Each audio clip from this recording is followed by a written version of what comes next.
Welcome to Luca and Miguel. Enjoy the video. You start by checking color space and format because mismatches create black edges.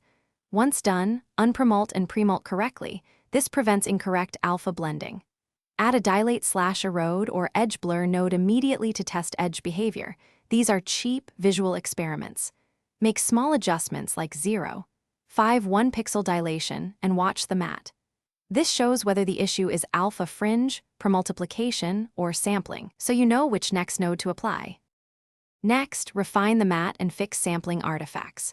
You should unpromult, perform color correction on RGB only, then promult to avoid dark borders. This explains why the black edge appears. If sampling caused fringing, insert a filter node or gentle edge blur.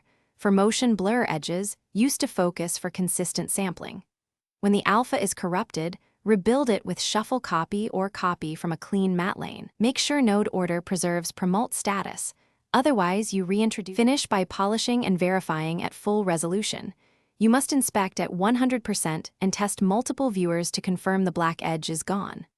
Once done, add a final subtle edge blur or matte feather if needed, and lock the node tree with a constant as a reference. If black edges persist, check render compression, color space conversions, or incorrect promult order. These are common culprits. Make sure to keep cleanup nodes toggleable so you can isolate the exact change that fixed it. Thanks for watching and please subscribe. It's the best investment you'll ever make.